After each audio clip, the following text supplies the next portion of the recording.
सुधनोटी पीर पंजाल पर्वत श्रृंखला में बसा हुआ इतिहास और संस्कृति से भरा हुआ है। सदियों से ये जगह अलग अलग राजाओं और एम्पायरों के नीचे रही है, जिसने यहाँ के समाज और राजनीति को बदला है। बहुत पुराने समय से सुधनोटी कश्मीर और भारत के दूसरे हिस्सों के बीच व्यापार का एक जरूरी रास्ता रहा है। इसकी खास जगह होने की वजह से यहाँ पर बहुत हमले हुए और इसे जीता भी गया, जिसने इसके इतिहास को और भी रोचक बना दिया। मुगल शासन के समय में सुधनोटी अपनी खूबसूरती के लिए मशहूर था। बादशाह जहांगीर ने यहाँ की यात्रा की और अपनी किताब में इसकी तारीफ की। मुगल साम्राज्य के खत्म होने के बाद सुधनोटी सिखों के कब्जे में आया और फिर डोगरा साम्राज्य का हिस्सा बन गया। डोगरा शासन ने सुधनोटी के इतिहास में बहुत अहम भूमिका निभाई, जिसके बारे में हम आगे बात करेंगे।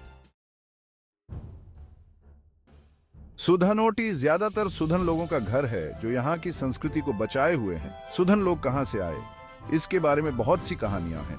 कुछ लोग कहते हैं कि ये कश्मीर के सबसे पुराने लोगों से जुड़े हैं। सुधन लोग अपनी बहादुरी और आजादी पसंद करने के लिए जाने जाते हैं। उन्होंने सदियों तक बाहरी राजाओं का विरोध किया है। 1838 में सुधन लोगों ने शाह इमामदीन के नेतृत्व में डोगरा शासन के खिलाफ विद्रोह कर दिया।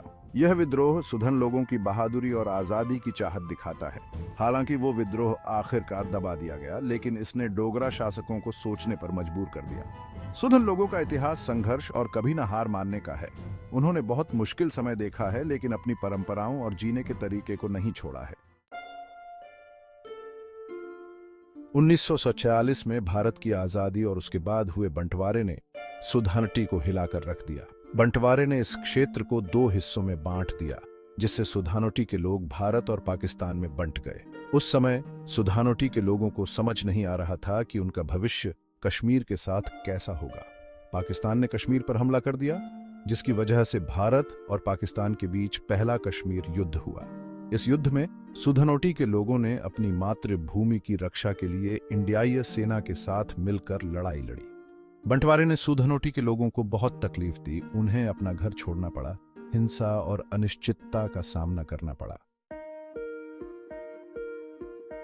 1943 के युद्ध के बाद सुधनोटी का एक हिस्सा पाकिस्तान के कब्जे में चला गया, जिसे अब आजाद कश्मीर कहा जाता है।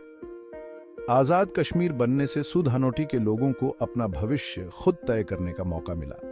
आजाद कश्मीर सरकार ने शिक्षा, स्वास्थ्य और बुनियादी सुविधाओं को बेहतर बनाने की कोशिश की है। सुधनोटी अपनी खूबसूरती के कारण पर्यटकों के लिए एक अच्छी जगह बन गया है, जिससे यहाँ के लोगों को फायदा हुआ है। हालांकि कश्मीर समस्या का हल अभी तक नहीं निकला है और सुधनोटी के लोग इससे प्रभावित हैं। वे चाहते हैं कि हमेशा के लिए शांति हो और दोनों देशों के बीच अच्छे संबंध हों।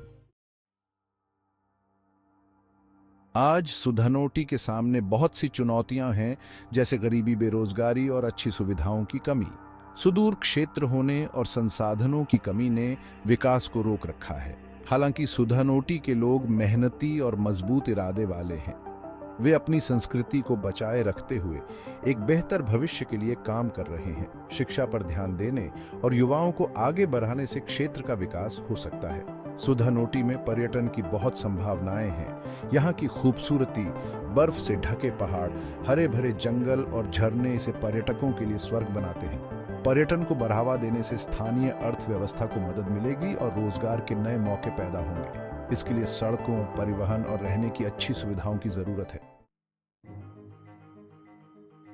सुधनोटी अपनी समृद्ध संस्कृति और परंपराओं के लिए जाना जाता है। सुधन लोग अपनी भाषा, संगीत, नृत्य और हैंडीक्राफ्ट्स को आज तक बचाए हुए हैं। सुधनोटी का इतिहास संघर्ष और कभी न हार मानने का है। सदियों से अलग अलग राजाओं और एम्पायरों ने इस पर राज किया है, लेकिन ये अपनी संस्कृति को बचाए रखने में कामयाब रहा है।